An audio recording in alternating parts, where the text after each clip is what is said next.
108 மலைக்கோயில்களில் மூன்றாவதான திருத்தணி முருகன் கோயில், திருத்தணி சுப்பிரமணிய சுவாமி கோயில், தமிழ்நாட்டின் திருவள்ளூர் மாவட்டத்தில் உள்ள ஒரு முருகன் கோயில். முருகனின் 6 படை வீடுகளில் 5ஆம் படை வீடாக திகழ்கின்றது.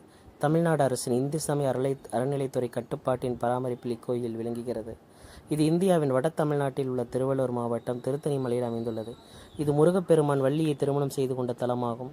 ஆண்டின் 365 நாட்களை குறிக்கும்படியாக 365 படிகளை கொண்டது. இந்த மலைக்கோயில் திருப்புகழ் பாடிய அருணகிரிநாதரால் பாடல் பெற்ற தலமாகும். முத்துசாமி தீட்சராலும் பாடப்பட்ட தலம். இக்கோயிலை தணிகை முருகன் கோயில் என்றும் அழைக்கப்படுகிறது. பெயர் திருத்தணி முருகன் கோயில். நாடு இந்தியா, மாநிலம் தமிழ்நாடு, மாவட்டம் திருவள்ளூர், அமைவு திருத்தணி, மூலவர் முருகன், கட்டடக்கலை தமிழர், வடிவமைப்பு கட்டடக்கலை. வரலாறு. சங்ககால புலவரான நக்கீரை இயற்றிய திருமுருகாற்றுப்படையில் இக்கோயில் குறித்த குறிப்புகள் காணப்படுகிறது.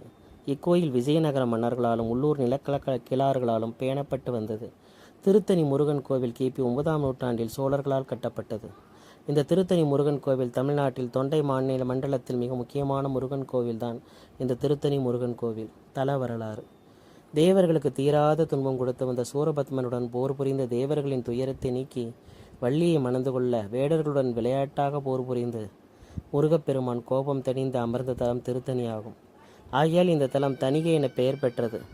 தேவர்கள் பயம் நீங்கிய இடம், முனிவர்கள் காம வெகுளி மயக்கங்கள் ஆகிய பகைகள் தணியும் இடம், அடியார்களின் துன்பம் கவலை பிணி வறுமை முதலியவற்றை தணிக்கும் இடமாதலால் திருத்தணி என பெயர் பெற்றது. முருகன் இத்தலத்தில் ஒரு தனி மலையில் கிழக்கு நோக்கி எழுந்தருளியுள்ளார். இம்மலையின் இரு பக்கங்களில் மலைத்தொடர்ச்சி பரவியுள்ளது. வடக்கே உள்ள மலை வெண்மையாக இருப்பதால் பச்சரிசி மலை என்றும், தெற்கே உள்ள மலை கருநீரமாக இருப்பதால் புண்ணாக்கு மலை என்றும் அழைக்கப்படுகிறது. சரவண பொய்கை என்ற புகழ்மிக்க குமார தீர்த்தம் இந்த திருக்குளம் மலை அடிவாரத்தில் உள்ளது. இத்திருக்குளத்தை சுற்றி பல மடங்கள் இருப்பதால் மடம் கிராமம் என்று அழைக்கப்படுகிறது. குளத்தின் கிழக்கு கரையிலிருந்து மலையை பார்த்தால் வளைவாக இடம்பெற்ற மாலையை போல் இருக்கும். அக்காட்சி மிகவும் அழகாக திகழும். ஆகிய அருணகிரிநாதர் இதை அழகு திருத்தணி மலை என புகழ்ந்து பாடியுள்ளார். கோயில் அமைப்பு. இந்த கோயில் தணிகைமலை என்ற மலையில் அமைந்துள்ளது. இந்த கோவிலில் 5 அடுக்கு கோபுரம் மற்றும் 4 வளாகங்கள் உள்ளன. இக்கோயிலின் தொடர்புடைய பல நீர்நிலைகள் உள்ளன.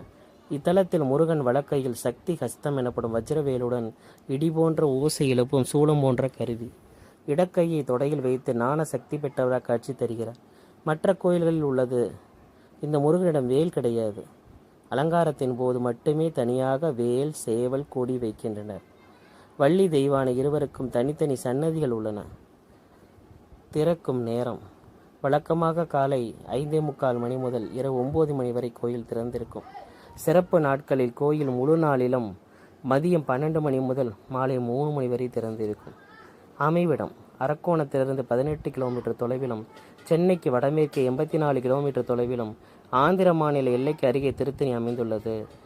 சென்னையிலிருந்து திருத்தணி செல்ல பேருந்து மற்றும் தொடருந்து வசதிகள் உள்ளது. திருவிழாக்கள். டிசம்பர் 31 பழி திருவிழா, ஆடி கார்த்திகை, கந்த சஷ்டி, பங்குனி உத்திரம், தைப்பூசம், ஆடி தெப்ப திருவிழா. இதுதான் முருகனுடைய தல வரலாறு. திருத்தணி மலை முருகனுடைய தல வரலாறு.